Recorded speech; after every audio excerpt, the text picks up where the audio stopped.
Hey guys, welcome to another edition of How to Yard.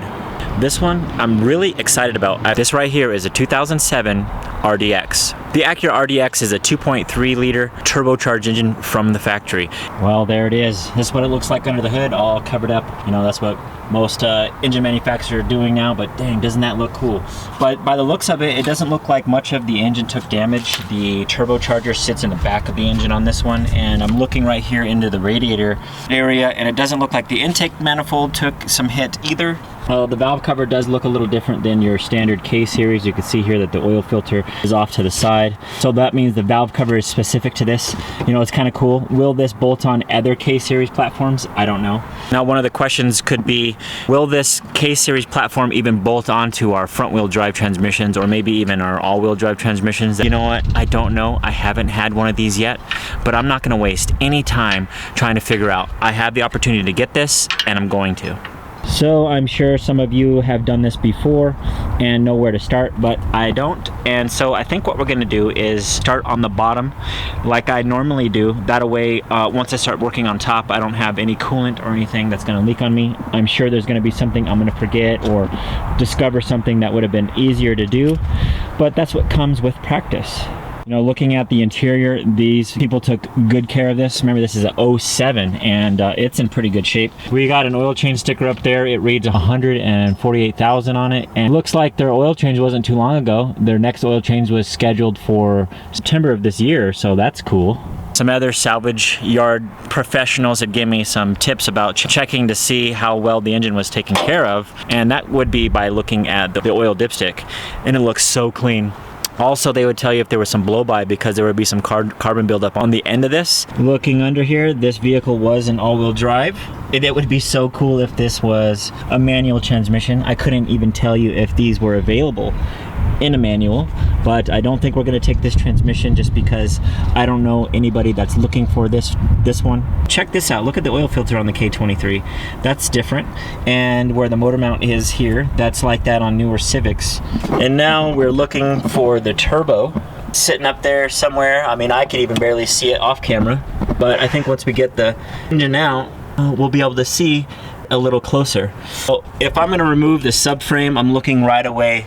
All right, so there's some things I'm going to take off. Obviously, we're going to take off the drive line here.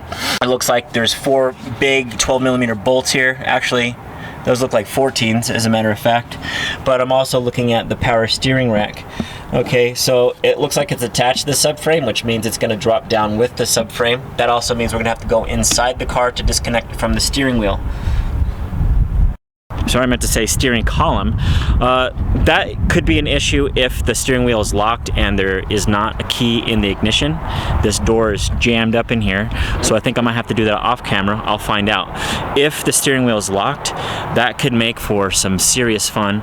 I've had to do this before where I'll just unbolt the steering column from the dash cowl, or if that's how you want to call it, and drop the whole steering column altogether. Now the steering wheel will still be locked, but I believe that the steering column will still turn along with the steering rack. What we're trying to do is get to the bolt that holds the steering column to the rack so that it will disconnect and drop with the subframe. Looking at the suspension, it looks like, all right, so we got the 19s here, and it looks like these are going to be the 22s on this side. Those are going to come off. But what's different is that we're going to have to take off the tow rod, right? That's going to come up out of the way, and the suspension is going to drop down with the subframe. All right, we'll start with the axle nut. This looks like it's going to be a 36. All right, Milwaukee impact gun makes easy work of that. Then we'll go into the strut. 19 on one side, 22 on the other. All right, now we'll move into the tow rod. What I normally do with that to take the cotter pin off is I usually just take this and unbend the cotter enough to where I cut the ends off. Those are the ends that are going to be bent. I'll cut those off, then I'll take this end here and use it as a pry on the bent side. And I'll just pry it out, work it out, and it comes right off, just like that. That looks like it's a 19 also, so that's cool. We could use the same socket. There it is. Then I'll take my pickle fork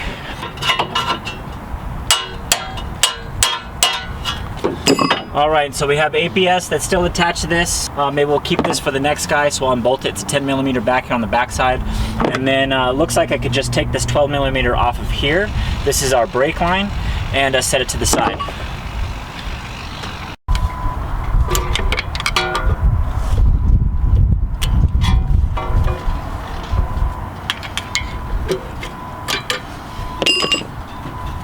And that's the ABS sensor right there. We'll just leave off to the side.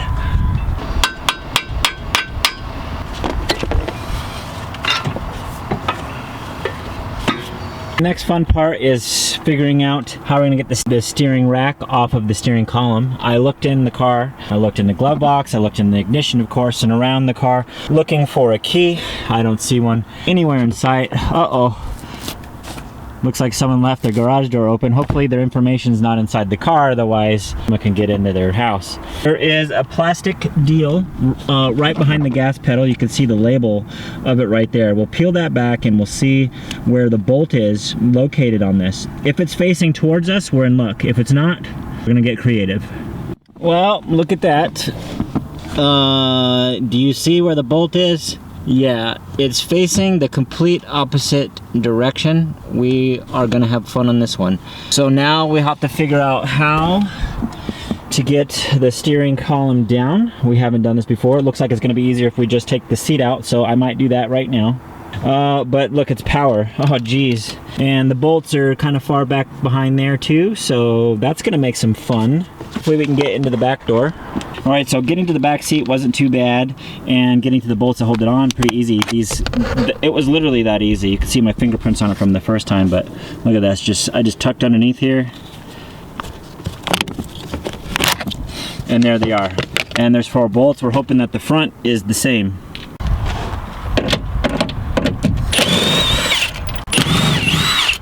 This one I'm going to use an extension to get underneath the seat, but the plastic did pull off just the same as it did the back.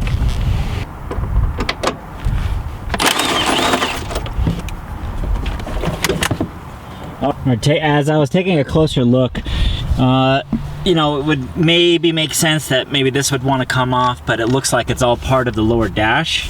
So I was able to remove this guy and it exposed a bolt here. Then there's a side plastic piece here that I took off, which exposes one here. But as I'm looking at it, it looks like it's all part of the dash assembly, right? So we don't want to have to take all this off.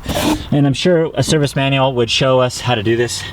How many guys have a service manual of this exact car, you know, with them? Could I look it online? I suppose. Which one would be faster? But as I was looking at it, right there, we could see the 212s, and that will drop this section. And then underneath, right here by the, right underneath the tilt, there's another 12 underneath there that I'm pointing at that you might be able to see. Now, I'm assuming there's another one on the opposite side, so maybe I can lower this cover here and expose that. And who knows, maybe I won't have to take out the dash. With the cover off, it does expose some bolts there. There's one there, and there's one on the opposite side. That gives us a total of 4. Will that be enough to let our steering wheel turn? With those 4 bolts, look, our steering wheel will turn. Let's see what it's doing down here. All right, so what we need to do is turn the wheel to where we can get to that bolt. Look at that. Bam! There it is. Now our steering wheel is going to be able to drop. That's the side that we need right there. All right, now that the obvious is off, now we're looking at things that aren't so obvious. All right, so when dropping this, what else is gonna get hung up? It looks like the exhaust wheel too, right here. We could either cut that or just unbolt it, which I think will be a better option, just to unbolt it from the turbocharger. And look right here, we can see one of the bolts here, and Honda was thinking, because they also put this access port for the other one, which is up in there somewhere. So that will take care of that. I think we already discussed taking off the drive line. And I was looking at other things like motor mounts. Is there one over on the transmission side? Well, right here on the driver's side, there's these. We can take those off.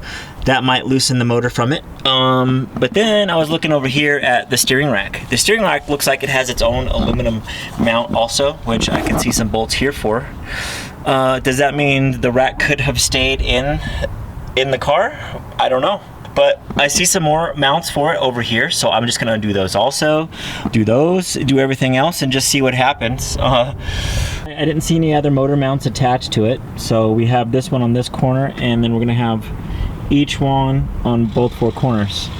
Slightly different is this one up here where my finger's pointing. All right, so there's gonna be 2 on both sides.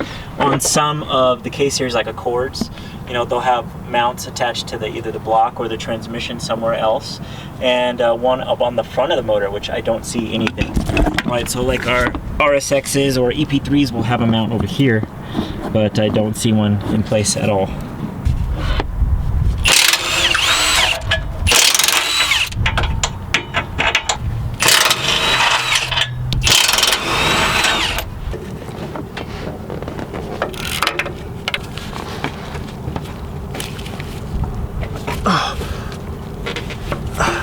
There we go.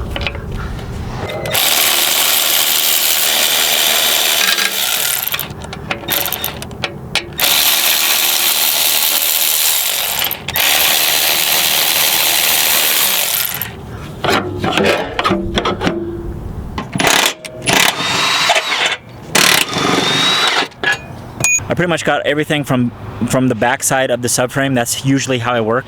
I'll work from the back and then work my way to the front. That way I'm not laying under there if I were to work in the reverse order, because that means things would fall on me. So now at this point, usually I'll just set a wheel and tire underneath the subframe to help catch the fall as I work up the front. That's assuming I got everything up out of the way. I do see some power steering lines and some AC lines attached to the front subframe as well. So make sure to loosen those before I start dropping the subframe all together.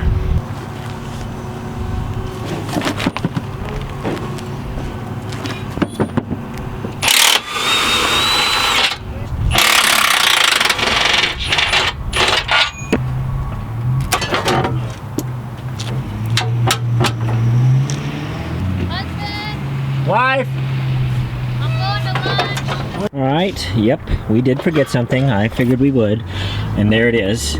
It's the sway bar link right there on both sides. I missed that. But there is something else too.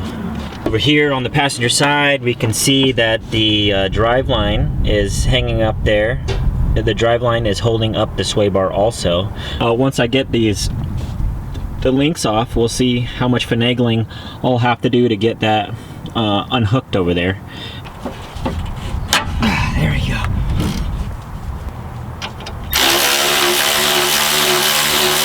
So it looks like that the link is spinning on itself inside the joint, and I was kind of expecting that. So I'm just gonna kind of grab a hold of the other side here while I loosen it up. Oh yeah. There we go. That's all it took.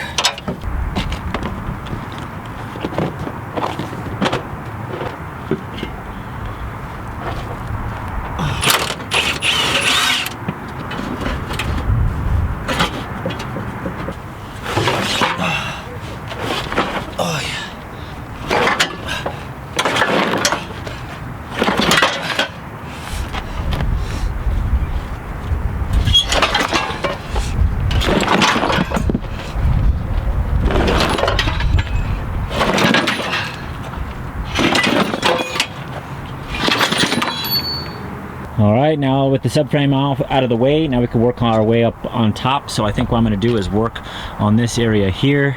There's several crash points here that will be pretty difficult to get this off perhaps. It looks like this section of the bumper I can get through here. But on this side, it's crushed and those bolts aren't exposed, but I can get to them back here also. That'll get the bumper out of the way, and then I'll be able to get to the radiator, condenser, and oil cooler.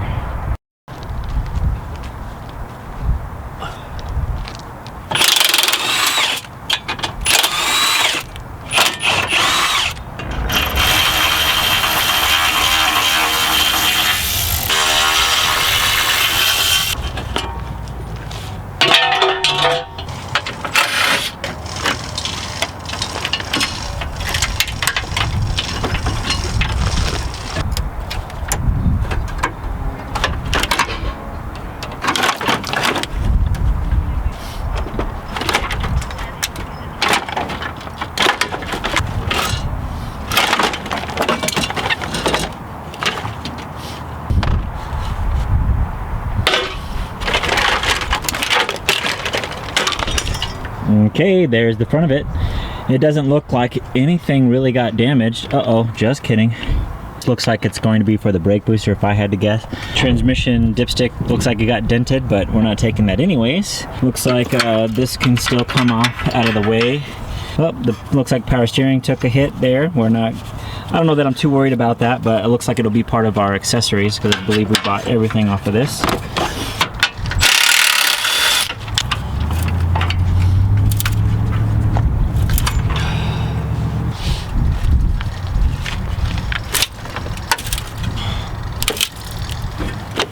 So it looks like these pieces aren't unboltable like I thought. So I could just cut them off with the Sawzall, but I don't think we're gonna need to do all that. I think we'll be able to just pull it out this window.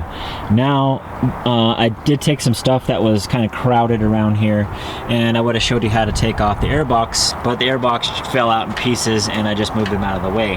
We're not gonna take the transmission, but I am gonna take the wiring harness. It could be valuable. We might need it for this particular swap. I'm not sure how it's going to work. I'm going to talk to my buddies at K-Tuner.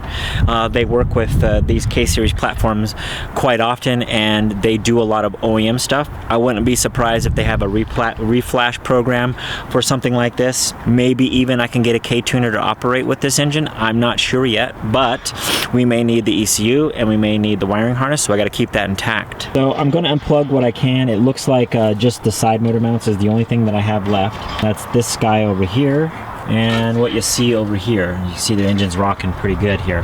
I think the intercooler can stay on and in place. I know you guys want to see what's going on under there. I know I do. I haven't really looked very closely at one. I looked online just to see what these engines are going for and how they're sold. Most of the times I see them sold with just the motor. There's no intake manifold, or there's no throttle body or intercooler. I haven't seen it with one on there. I think that's gonna be cool. To take the transmission off, I think I'm gonna leave it hanging, and I'm gonna take off all the bolts from underneath to make our lives a little bit easier when we go to pull it off outside the car. Also, I like to do it while it's still in the air, is take off all the X-plate bolts. It's so much easier to work with when it's hanging right here than it is on the engine hoist.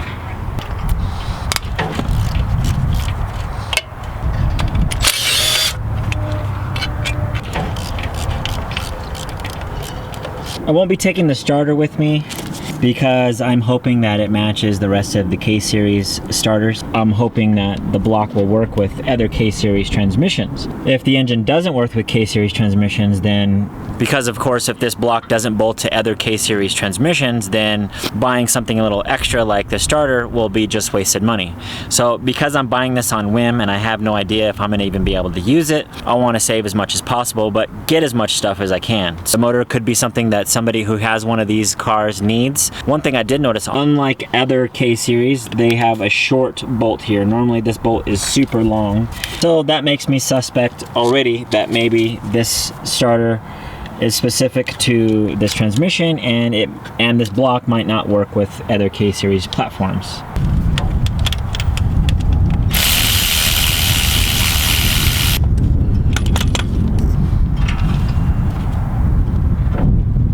Now I unplugged and took the nut off of the starter. That's important to keep in mind because it's part of our charge harness, and because I'm taking the wiring harness, I don't want to cut anything. I still don't know how I'm going to use this, but I know in most K-Series platforms you want to keep all this stuff intact. So I'm going to take these 8mm out here. It looks like there's another one that goes right to the map up here. And then maybe this could be the starter signal right here that goes to the chassis. And then I think that will disconnect our charge harness. I can't quite see where, well, never mind. Okay, so I was looking for where the ECU would go into the car, but it looks like the harness is right here. And there's the ECU, all intact, not beat up. So maybe I won't have to take the intercooler off and stuff, but let's get this charge harness working off in this, and then we'll see what left we got to.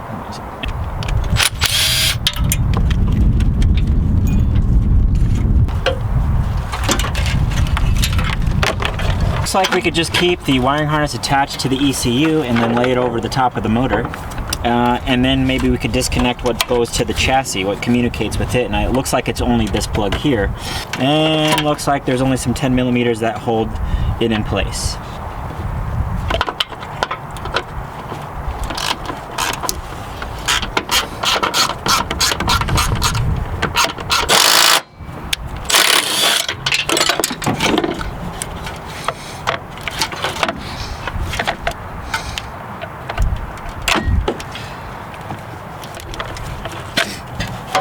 That was easy.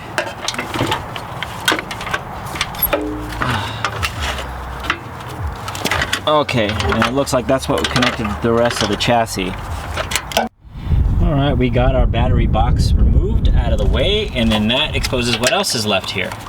Well, if this transmission was going to be any good, it would probably need sensors intact, although whoever might need this could possibly have these solenoids on their transmission anyway. But since we're not taking it, no worries. But it does expose our shift cable. All right, so that's what's left, and it looks like we got some heater hoses, and I'm sure there's going to be some fuel lines back there that we can get to. I don't know how well we'll be able to get some video of it, but just know that that's generally stuff that's going to be attached. All right, we're now underneath the deal, and we're looking at things like the intermediate shaft that we're going to have to take off along with the transmission. And there's some bolt holes up here, and then there's one over here. I'm sorry, there's one down here. Is that the same bolt pattern as the standard K series? I don't know, to be honest with you. Should I keep this? Don't know, because this could be spaced out to meet with the differential over here, and the differential could be in a different spot than a normal K series transmission. Also, we have an oil pump, we have the oil filter here as well. All right, so this looks like it's spaced off the block pretty far to clear the oil filter, and that could mean that that's specific. So I don't know how K series swap friendly this will be. These bolt holes, some of them look suspiciously close to a standard K series manual transmission. I really don't know until we get it up. But this is an experiment that I'm willing to spend the money to figure out. All right, just as I was getting ready to pull the intercooler off, I accidentally leaned on the tube here and tore it. And I was gonna keep it because the MAF was on it, but this whole thing is all broken anyway, so I'm going to keep the MAF just in case there isn't a conversion for changing this over to a MAP sensor. And that's pretty intricate, so I think I'm gonna unplug this and put it somewhere safe and out of the way.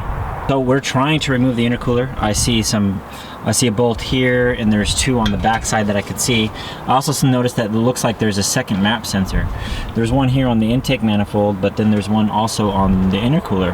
Or is that something to measure the coolness, right? So you have the charged air coming through the intercooler on this side, coming through and then into the intake manifold.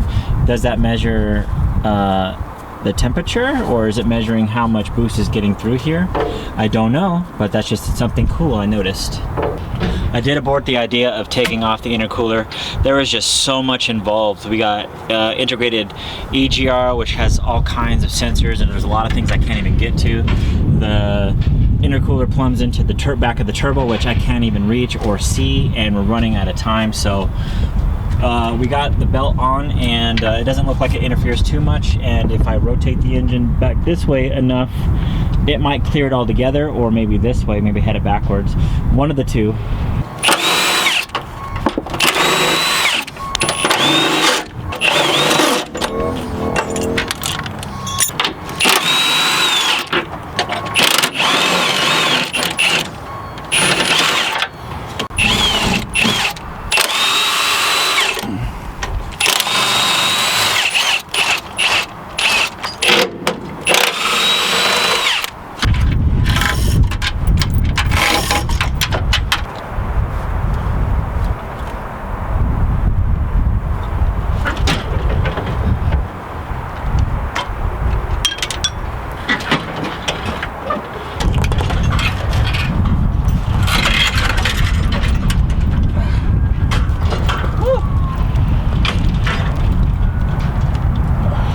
We're going to take a closer look at our new K23A1 turbocharged K series. I looked over it already. I didn't see any damages to the block, but check this out. Look at the transmission. It's got a big old gnarly hole in there. So this was a no-go anyways. I only have left is a couple of bolts to get the transmission off, but I just wanted to take a look at the backside of here, the turbocharger itself. We got lucky with a lot of things. Look at that. We got an oxygen sensor. That's a primary, and then our secondary oxygen sensor is down there somewhere uncut right here. So we get all of that. We get all these goodies here. You know, I think I made a mistake. I said that this was an EGR, and I just wasn't thinking. Actually, I think that's the blow-off valve right there. right? It's because it comes right off of the intercooler, blows off, and then recirculates back into the intake tube right here. And then of course it goes recirculated back into the turbocharger itself. Man, I don't know that any of my friends have one this complete. I don't know when the next opportunity I'll have one of these, but so I'm glad I got to get it, and you know, we'll get to play with it here. Guys, thank you very much for tuning in. I appreciate it. This was How to Yard RDX. This is the turbocharged K-Series engine. Who knows what we're going to do with it. Again, I don't know if it works with any of the current transmissions that we use for racing, but if it does, you better believe I'm going to put it into something. We'll figure it out. Guys, make sure to check out our sister channel at VTech Academy. Make sure to check out our website at hushperformance.com. And again, like always, happy tuning.